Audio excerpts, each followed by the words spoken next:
और आज सुबह की सबसे बड़ी खबर, कोरोना का वही नया वेरिएंट ओमिक्रॉन, जिसका खतरा हर दिन बढ़ता ही जा रहा है। यह पूरी दुनिया में हो रहा है, लेकिन आज सुबह की सबसे पहली खबर में हम बात करेंगे देश की। देश में ओमिक्रॉन के 2 मरीज मिले हैं, लेकिन पिछले 24 घंटे में खतरे की आशंका कई गुना बढ़ चुकी है। इसकी वजह बना है विदेशों से लौटे वो लोग जो हाई रिस्क कंट्रीज से आने के बावजूद आउट ऑफ स्ट्रेस हैं।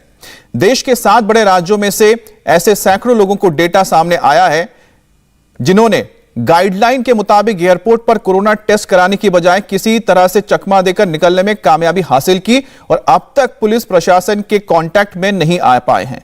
खतरे की दूसरी वजह है कि विदेशों से लौटे 30 से ज्यादा यात्री कोविड टेस्ट में पॉजिटिव पाए गए हैं और जांच में अभी तक कुछ क्लियर नहीं हुआ है, लेकिन आशंका जताई जा रही है कि ये ओमिक्रॉन वेरिएंट के पॉजिटिव हो सकते हैं। हम आपको दिखाते हैं पूरे देश की वो तस्वीर जहां पर ओमिक्रॉन के दस्तक देने की आशंका जताई जा रही है। ये देश वो हैं जैसे 7 राज्य ओमिक्रॉन के बड़े बड़े यहां पर विस्फोट होने की आशंका जताई जा सकती है।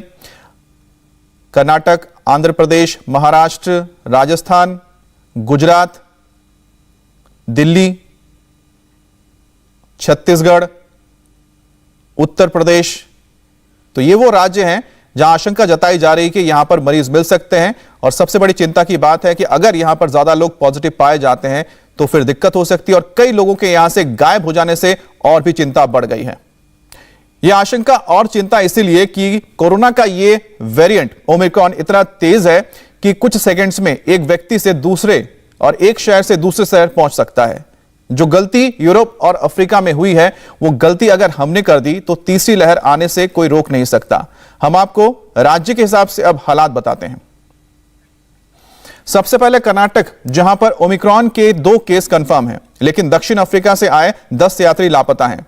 इनकी तलाश जारी है। और उसके बाद महाराष्ट्र, जहां विदेश से आए 9 यात्री कोविड पॉजिटिव पाए गए हैं। आंध्र प्रदेश में विदेश से आए 60 लोग कॉन्टैक्ट से बाहर हैं। ये लोग ना मोबाइल कॉल उठा रहे हैं और ना ही उनकी ट्रेसिंग हो रही है। इसमें भी सबसे खतरनाक है अफ्रीका के 2 देशों से लौटे 3 लोग जो अब तक कॉन्ट्रैक्ट के बाहर हैं। राजस्थान के जयपुर में 2 परिवारों के 9 लोग कोविड पॉजिटिव निकले हैं, जिनमें से एक परिवार दक्षिण अफ्रीका से आया, शादी में शामिल हुआ। इनकी भी ट्रेसिंग जारी है। गुजरात के जामनगर में दक्षिण अफ्रीका से लौटे जिस बुजुर्ग यात्री को कोरोना पॉजिटिव पाया गया था, उनके 10 प्राइमरी और 102 सेकेंडरी कॉन्टैक्ट्स टेस्ट हुए हैं। वहीं दिल्ली में हाई रिस्क देशों से 12 यात्री पॉजिटिव पाए गए हैं। छत्तीसगढ़, विदेश से आए रायपुर लौटे 76 में से 19 यात्री लापता हैं। तो उत्तर प्रदेश में विदेश से लौटे लखनऊ 125 यात्री हैं और अब तक कोई भी इनका कॉन्ट्रैक्ट नहीं हो पाया है। ऐसे जितने भी संदिग्ध हैं वो ओमिक्रॉन संभावित मरीज और देश के सामने तीसरी लहर के संकट की वजह बन सकते हैं। लेकिन लापरवाही का आलम देखिए कि अपील के बाद भी ये प्रशासन से किसी तरह का कॉन्ट्रैक्ट नहीं करना चाहते हैं। कर्नाटक सरकार इसे लेकर परेशान है क्योंकि ओमिक्रॉन वेरिएंट के पहले केस यही मिले हैं और अब साउथ अफ्रीका से आए 10 लोग गायब हो गए, जिसके बाद इनको कांटेक्ट नहीं किया जा पा रहा। I would like to appeal to all those people to behave responsibly, because you don't have the freedom, you don't have, you should be ethical in your behavior. You can't switch off because you are positive and spread to your near and dear ones and the people whom you do not know. So this will be unethical on anybody's part. So I request and I appeal all of them to behave more responsibly, more maturely. Karnataka के पड़ोसी राज्य आंध्र प्रदेश में तो विदेश से लौटे 30 लोग गायब हैं। प्रशासन का कहना है कि पिछले 10 दिन में 60 लोग विदेश से विशाखापट्टनम आए हैं और उनमें से 30 लोगों के बारे में पता नहीं लग पा रहा है। ये लोग फोन कॉल्स का जवाब नहीं दे रहे हैं और कुछ लोगों के फोन स्विच ऑफ हैं।